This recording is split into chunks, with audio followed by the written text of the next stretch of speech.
Здравствуйте, в эфире выпуск новостей, в студии Султания Истакаева. Сегодня в программе.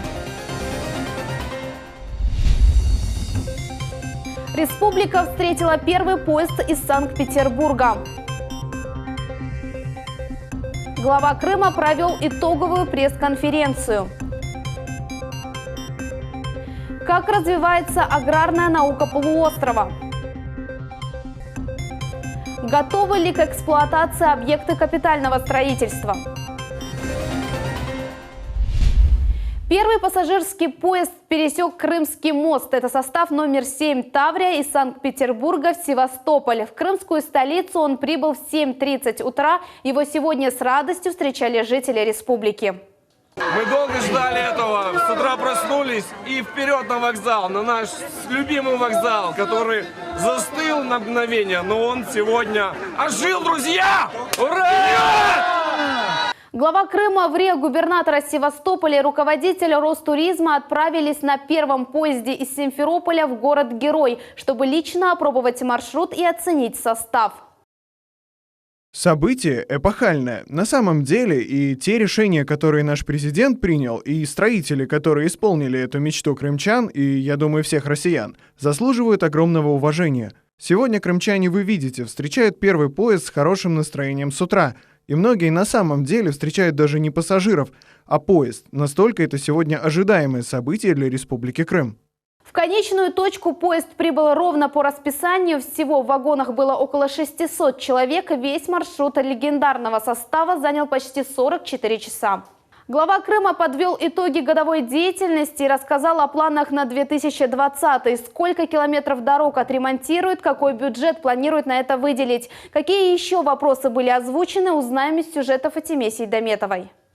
Итоговая пресс-конференция главы республики началась с вопроса о главном событии для полуострова – открытия железнодорожного пути по Крымскому мосту. Вчера вы вместе с президентом Владимиром Путиным ехали в поезде впервые по железнодорожной части Крымского моста.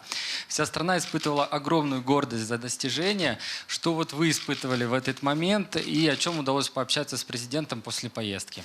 Железнодорожное сообщение ждали все, то есть с 2014 года, слава богу, оно сегодня восстановлено в полном объеме, хотя мы помним, что и президент об этом говорил, что в Великой Отечественной войне, когда уже Крым был освобожден, соответственно, строились мосты. Был мост построен Керченский, который был потом ледоходом, был снесен. Соответственно, то есть, вот мы понимаем, что эта история, наверное, это восстановление, то есть того сообщения. Дорожные пути с материком выполнены на все 100%. Аксенов рассказал, что в следующем году только в 2 городах – Керчи и Симферополе – предстоит ремонт 100 километров дорог. На это планируют выделить дополнительные средства. Объем средств, который по решению главы государства будет республике выделен, это кроме того, что у нас в рамках национальных проектов 2,9 миллиарда рублей, уже стоит дополнительно плюсом, будет выделено 17 миллиардов рублей в 2020 году. Глава республики уверен, что к 2022-му половина республиканских дорог будет соответствовать федеральным стандартам и нормам. Средств выделяется более чем достаточно. Я думаю, что действительно вы увидите, что ситуация изменится. У нас нет претензий к качеству работы этих подрядчиков, они известны по всей стране. Соответственно, и те работы, которые уже в Крыму проводились, позволяют нам сделать вывод, что у нас приключений не будет. 300 единиц общественного транспорта закупят в следующем году. Заменят 1100 остановок с видеокамерами наблюдения. А в САКах весь транспорт будет доступен для людей с ограниченными возможностями здоровья. В САКе коллеги мне сразу, когда заказывали там кавзы, то есть не большие вот лязы, которые сегодня ездят по городу Симферополь на основных маршрутах, кавзы, но именно с опускающейся площадкой для приема пассажиров. Поэтому для САК в первую очередь обращают внимание на элементы доступности для инвалидов. На вопрос наших коллег, какие 3 главные проблемы в Крыму, Аксенов ответил довольно кратко. Низкие доходы граждан, это высокие цены на продовольствие, там лекарственные препараты, это здравоохранение. По мнению Аксенова, железнодорожное сообщение снизит цены, в том числе и на жилье. У нас все равно не такая, как у всех ситуация. Я и коллегам говорю, мы не потому, что мы какие-то крымчане особенные, но у нас на самом деле отсутствие транзита в данном случае в обратную сторону, соответственно, ведет к удорожанию всех и строительных материалов, и продовольствия и так далее. Транспорт приезжает сюда загруженный, назад уезжает полупустой или пустой. Журналисты из Москвы спросили главу о том, помогает ли правительство решить проблемный вопрос Зубкова. Сафари-парк будет закрыт, пока владелец не выполнит требования ветеринаров. 2 дня работы господину Зубкову, и там что-то 40 тысяч рублей. При этом господин Зубков проиграл все суды, проигрывает все суды. Я говорю, я не знаю, что я должен сделать, просто вот скажите мне, при том, что ему просто говорят, прочипуйте этих животных, И все на этом, пожалуйста, и паспорта на них. Поставьте вакцинацию. А вот по федерально-целевым программам начать строительство новых объектов физически невозможно, заверил руководитель республики. Не хватает рабочей силы. Исходя из количества объектов и объема финансирования, на сегодня должно быть в Крыму 30 тысяч квалифицированных строителей, которые работают на всех без исключения стройках. У нас сегодня вместе с гастарбайтером их 15. Поэтому у нас, когда любые дополнительные объекты попадают, у нас не прибавляется подрядчиков, новых строителей и так далее. Они попадают в эту же зону, и, соответственно, большее количество объектов разыгрывается на то же количество участников. Пресс-конференцию глава завершил праздничными новостями. 31 декабря крымчане будут отдыхать и готовиться к новогодним событиям. Фатиме Сейдометова, Дмитрий Низовой, телеканал «Миллет». Крым и Севастополь подписали соглашение о межпарламентском сотрудничестве. Подписи под документами поставили председатель Госсовета и председатель Законодательного собрания города Севастополя. Теперь парламенты будут обмениваться опытом работы в законодательной сфере и разрабатывать совместные инициативы. С Владимиром Владимировичем мы определились, что это нужно делать и не затягивать, и организовывать работу по взаимодействию двух парламентов. Это очень хорошая, позитивная работа. Уже и Севастополь накопил хороший опыт, и есть нехороший опыт.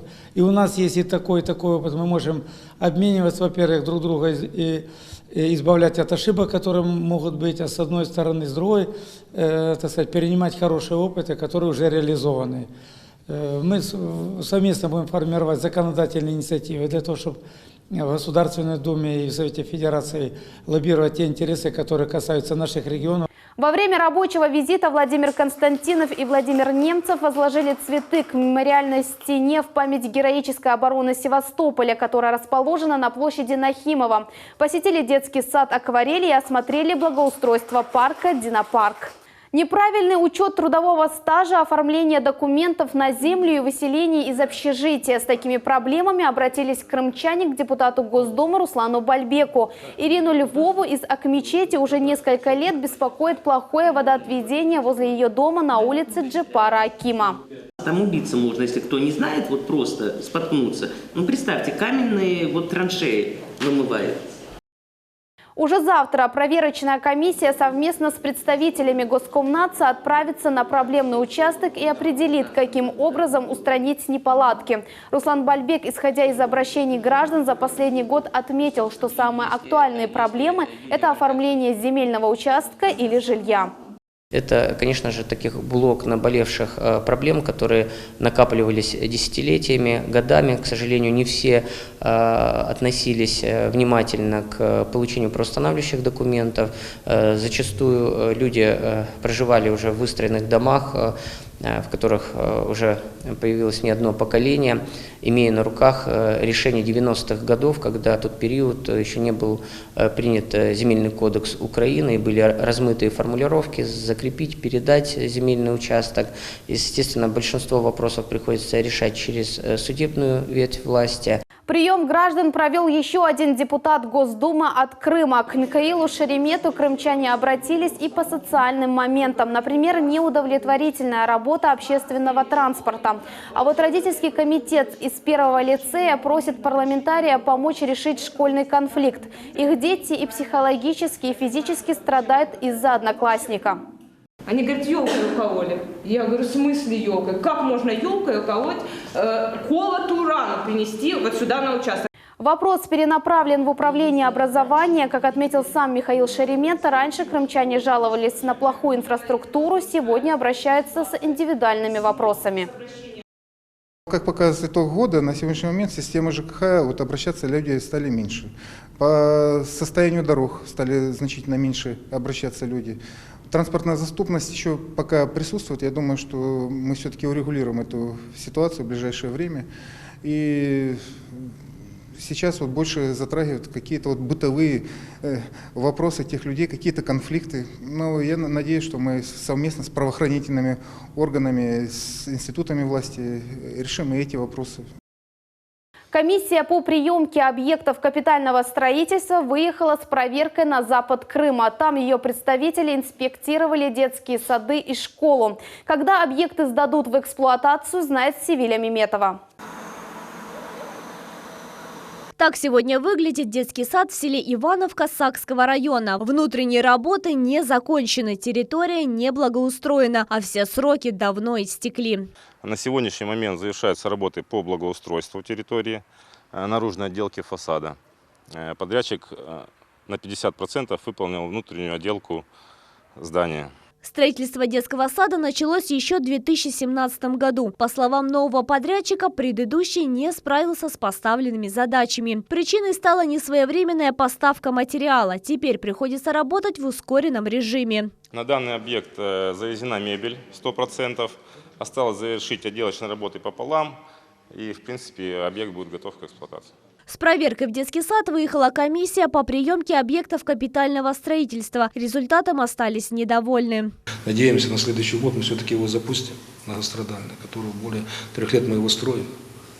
Это не по вине, конечно, не строим, по вине подрядчика бывшего, что так зашли мы в такие дебри. Ну, надеюсь. Но в скором времени у нас в селе Ивановка дети пойдут уже в детский сад. А вот ситуация со школой Евпатории совершенно другая. Это красочное трехэтажное здание рассчитано на 800 мест. Сегодня объект готов на 100%. Школа оборудована по самым современным технологиям. Так, например, здесь есть специализированные классы для уроков труда. Здесь станки для вязания, машинка для вышивания, швейные машинки. Ну и если видите, то, конечно, оверлок отдельно, машинка отдельно, и даже есть манекены, на которых девочки будут примерять свои новые модели. Очень надеемся, что здесь вырастет не один дизайнер модной одежды. Кроме этого, есть отдельный зал для кулинарии. Место просторное. Здесь уже установили вытяжки, холодильник и столы для приготовления еды. А это актовый зал на 500 мест. Здесь красивая сцена и большие светлые окна. По словам главы администрации Евпатории Романа Тихончука, школу построили в новом активно развивающемся микрорайоне. Я считаю, что проблем с тем, что мы эту школу наполним детками, не будет. Однозначно не будет, тем более, что мы к чему должны прийти? От отсутствию второй смены в городе. Поэтому этот объект дает нам первый инструмент на решение данной проблемы. Порадовал комиссию и спортивный зал. Его оборудовали всем необходимым для занятий. Изюминкой стал балетный зал. Особенностью школы является группа продленного дня. Для этого здесь созданы все необходимые условия. Например, в этой комнате первоклассники смогут отдохнуть и набраться сил после уроков. Свои двери школа откроет уже в следующем учебном году. Вот этот необычный по своей конструкции детский сад в селе Уютное Сакского района готов на 99%. Вместимость учреждения 160 мест. Его воспитанниками станут и дети с ограниченными возможностями. Следующим этапом идет регистрация объекта в Госкомрегистре и передача его в муниципальную собственность. Ориентировочно все процедуры будут завершены в первом квартале 2020 года. Декларацию мы планируем получить в этом году. По этому объекту замечания от комиссии незначительные. Местами откололась плитка из-за тяжелого оборудования. Как только подрядчик устранит недочеты, детскому саду выдадут декларацию о готовности. Также в группах присутствует современный шкаф, в котором дети смогут сушить свою одежду и обувь. Температура выстраивается по желанию. Как мы видим, здесь есть 40 и 60 градусов. Также присутствует вентиляция. Как отметил министр строительства и архитектуры Крыма Михаил Храмов, всего в 2019 году по программе ФЦБ в эксплуатацию планируют ввести 10 детских садов и 2 школы. Кроме того, по нацпроекту в Жигуле на Роще в этом году мы вводим школу. Она полностью готова, сейчас там идет приемка оборудования. И вводим детский сад на 280 деток, который тоже на сегодня уже готов на 99%. Там завершается установка малых архитектурных форм, наладка оборудования внутри здания и расстановка мебели. Мы его, безусловно, введем в этом году. Севиля Миметова, Равазан Аливапов, телеканал Миллет.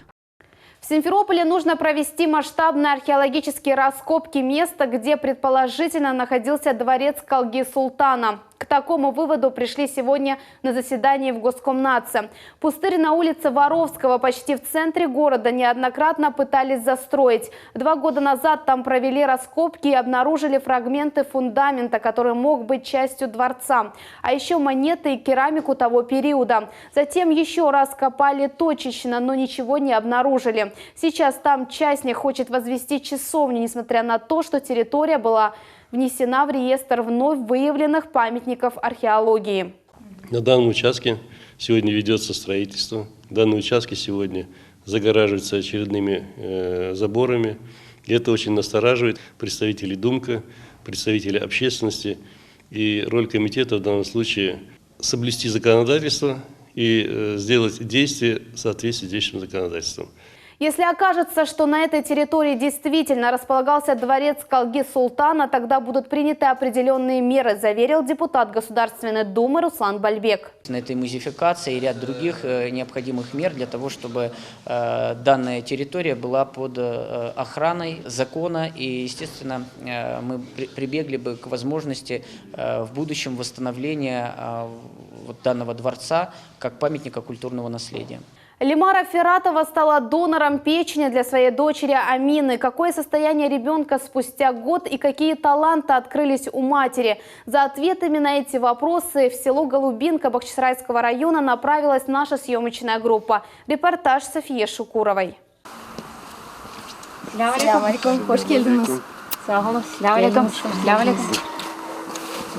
Вот так семья Фиратовых встречает нашу съемочную группу в селе Голубинка Бахчисарайского района. А это Амина, младшая дочь. Ее рождение стало вторым чудом для молодых родителей. Однако их постигло тяжелое испытание. Несмотря на то, что беременность и роды прошли хорошо, девочка была беспокойной. Мы попали сначала в реанимацию в Бахчисарай. Приехали специалисты из Симферополя, посмотрели, сказали, мы смысла не видим ее везти в город, что ей осталось 2-3 часа. Потом подошел фельдшер скорой помощи, сказал, давайте рискнем, но на вашу ответственность. Мы доедем, не даю, как гарантии. Но мы рискнули, поехали, там привели ее в сознание, все.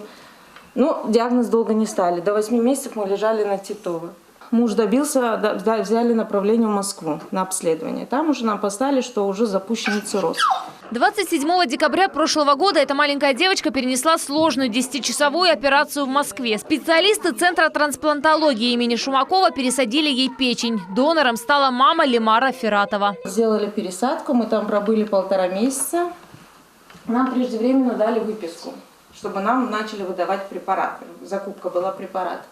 Но вот уже, можно сказать, 27 декабря у нас будет год. Препараты дают иногда, и то мы звоним на горячую линию, по Крыму находят остатки, в течение 2 недель присылают, не в полном объеме, конечно, и не все, которые нам пить пожизненно. Сейчас доза у нас 0,75. Сама пачка, она стоит около 3000 пачек. У меня в месяц уходит 2 пачки ее. Кроме этого мы пьем цивалган, и она стоит около 15 тысяч, она хватает на 2 месяца с лишним. Их 14 видов. Почти каждый месяц вместе с ребенком они летают на обследование в Москву. В семье, где работает один супруг Лимары Ханум Рустембей, приобретать недостающие лекарства самостоятельно было непосильно. Тогда им оказал помощь благотворительный фонд.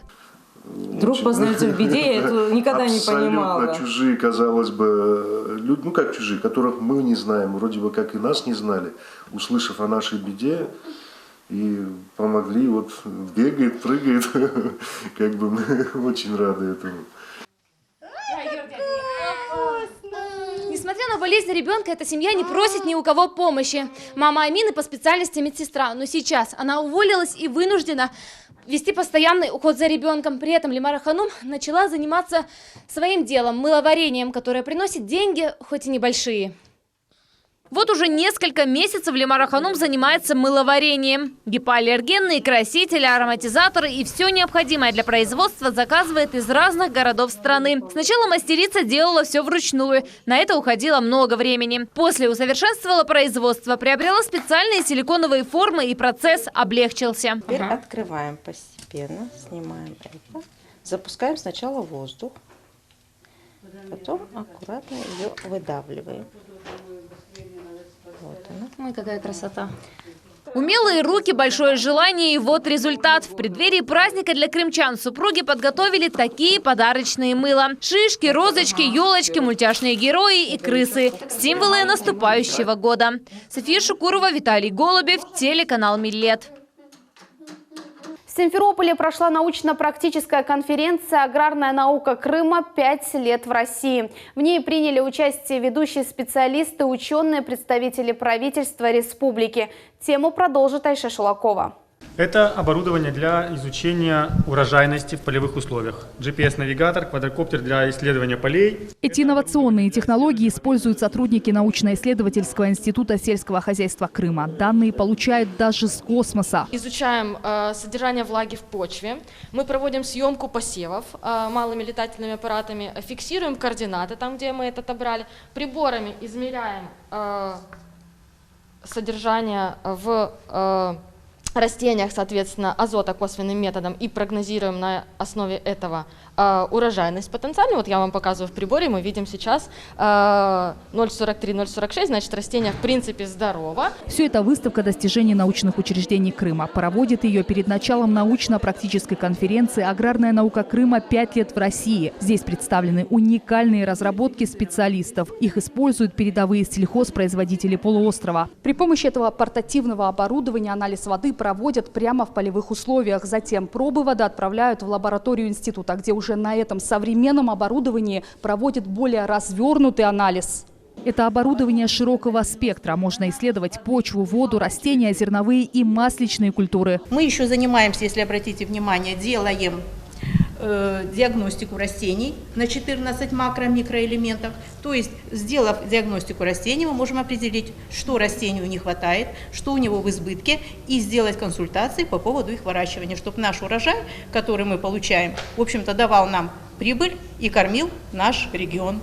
Поддерживаем отечественного производителя. Институт сельского хозяйства Крыма создали в 2012 году. Тогда объединили 7 институтов и отделов Академии наук Украины. Но развитие НИИ получило только при России. Закупили современное и сертифицированное оборудование. Есть и свои метеостанции. Сегодня мы объединились, имеем 400 человек рабочих. Мы сегодня имеем прекрасный персонал научных работников, научных сотрудников. Имеем больше десятка докторов. Имеем в пределах 30 кандидатов наук. Коллектив сегодня 52% до 39 лет. Это очень ценно для науки. Зданию института более 50 лет. Ремонта здесь не было с советских времен. Его сделали недавно. Вот и сегодня в торжественной обстановке открывают актовый зал. Теперь это еще одна современная площадка для дискуссий. Сегодня здесь провели научно-практическую конференцию. Почетными грамотами лучших сотрудников НИИ наградил заместитель председателя Совмина, министр сельского хозяйства Крыма Андрей Рюмшин. Институт лидер, флагман, который показывает сегодня пример в Крыму, как, объединив всех товаропроизводителей наших крымских и наука, получать определенные результаты. На конференции подвели итоги 5-летней работы института, а также обсудили планы на будущий год. Айша Шулакова, Всеволод Матросов, телеканал «Миллет». Военная кафедра в Крымском федеральном университете имени Вернадского продолжит работу. Информацию о закрытии опроверг исполняющий обязанности ректора вуза Андрей Фалалеев. Более того, университет расширяет перечень специальностей в боевом деле. Проверить информацию, насколько закрывается, не закрывается, очень было просто. На сайте у нас большое количество информации. Мы постоянно даем репортажи, гордимся тем, как развивается подготовка по военным специальностям. Ремонт здания закончился раньше намеченного срока. Оборудование получили в начале лета. В новом учебном корпусе вуза начнут подготовку военных медиков. Студенты будут проходить военно-полевую терапию, хирургию, гигиену, а также токсикологию. Первый набор курсантов пройдет в феврале 2021 года. Мы гордимся тем, что мы первыми в Российской Федерации среди гражданских вузов получили заказ от Министерства обороны на подготовку военных медиков. Вот о чем речь. Мы последние полгода активнейшим образом, это самый динамично строящийся объект. Мы только ввели в строй в пятницу на прошлой неделе, ввели в строй военную кафедру, которая находится в медицинской академии. Крымско-татарскому музею культурно-исторического наследия исполнилось 20 лет. К этой дате сотрудники учреждения культуры подготовили юбилейную выставку. Из Золотого фонда представили около 200 музейных предметов. Национальное достояние увидела и наш корреспондент Наджия Исаева. Богатая экспозиция на разную тематику. Это юбилейная выставка, посвященная 20-летию Крымско-Татарского музея культурно-исторического наследия. Национальные костюмы, женские головные уборы и марама и декоративные полотенца для украшения стен. Все они вышиты в крымско-татарских традиционных техниках и украшены разнообразными орнаментами и узорами. В этой небольшой комнате собраны поистине уникальные раритеты. Более 100 образцов народной вышивки, предметы быта, ювелирные украшения, изделия из кожи и дерева. Среди экспонатов есть и национальный мужской костюм, который впрямь может стать ориентиром для современных дизайнеров. Ведь добавление крымско-татарского национального колорита в мужскую одежду сейчас активно обсуждается в обществе. На протяжении всей истории развития Крымско-Татарский музей уделял особое внимание сбору экспонатов. Фонд пополняется в результате активной деятельности музейных работников, благодаря нашим соотечественникам и по результатам многочисленных поездок и экспедиций. А более 80% коллекции музея – это вещи, переданные в дар. Вот и сегодня в связи с юбилейной датой от Духовного управления мусульман Крыма Раим Гафаров вручил одно из ранних изданий жизнеописания пророка Мухаммеда. Это поэтическое произведение в жанре мунаджата. Его в 15 веке написал турецкий поэт Мухаммед Челеби. Эти вещи все очень ценные для нас. Глядя на них, можно прикоснуться к прошлому. Это молчаливые свидетели ушедших эпох. Выражаю от Духовного управления мусульман Крыма большую благодарность и восхищение тем людям, которые бережно все это сохраняют для будущего поколения. На выставке представлены и новые экспонаты, в их числе уникальные фрагменты архитектурного декора, культа и быта времен Золотой Орды. Эти артефакты были найдены во время археологических раскопок на территории полуострова и переданы Крымскому музею в этом году. Среди них фрагменты архитектурного декора медресе Инже Бек Хатун, построенного в 1333 году, керамические водопроводные трубы, гончарные изделия, в том числе кувшины, покрытые глазурью снаружи и изнутри. Многие из этих предметов золотоордынской эпохи сохранились в единственном экземпляре. Эта выставка своего рода краткий отчет о работе нашего учреждения за последние годы. Чего мы достигли, какими артефактами пополнили фонд, какие планы намечены на перспективу, выставочная, издательская работа и так далее. Конечно, в 2020-м мы запланировали ряд мероприятий, приуроченных 20-летию музея как самостоятельного учреждения, и продолжим активную выставочную культурно-просветительскую деятельность. Ждем всех на нашей выставке. Фонд музея насчитывает более 15 тысяч экспонатов. Сегодня здесь можно увидеть лишь малую часть этой ценной коллекции. Некоторые артефакты привезены для выставки из нового отдела Крымско-Татарского музея, который открылся в Старом Крыму. Министерство культуры поддерживает и помогает музею настолько, насколько это возможно. В последние годы возможности выросли и в финансовом плане, поэтому новое здание музея, надеюсь, появится уже вскоре. И, конечно, все коллекции, которые выставляются сейчас в разных местах, будут представлены в одном музее. Многие экспонаты музея – это семейные реликвии известных деятелей искусств, музыкантов, композиторов и художников. На праздничной выставке с поздравительными словами выступили все те, кто напрямую связан с историей культурного учреждения. А известные крымско-татарские артисты фольклорного ансамбля «Крым» подготовили музыкальные номера. Наджия Исаева, Рафаэль Вахидов, телеканал «Миллет». Выставка «Путешествие в мир красоты» открылась в Республиканской крымско-татарской библиотеке имени Исмаила Гаспринского. Экспозиция посвящена 80-летию со дня рождения известного графика и живописца Заремы Тросиновой. На мероприятии присутствовала и сама Зарема ханым вместе с супругом, художником Алимом Усииновым. Посетители выставки могли познакомиться с книжными иллюстрациями авторства крымско-татарской художницы. Важно свой взгляд на текст, свое восприятие передать таким образом, чтобы углубить текст и таким образом раскрыть еще больше содержание, безусловно. Зарема ханым подарила библиотеке копию портрета Исмаила Гаспринского. В картине отразила его основные жизненные принципы и страницы газеты «Терджиман». Оригинал работы хранится в Доме музея просветителя в Бахчисарае. Это все новости на сегодня. Оставайтесь с телеканалом «Миллет». Всего доброго!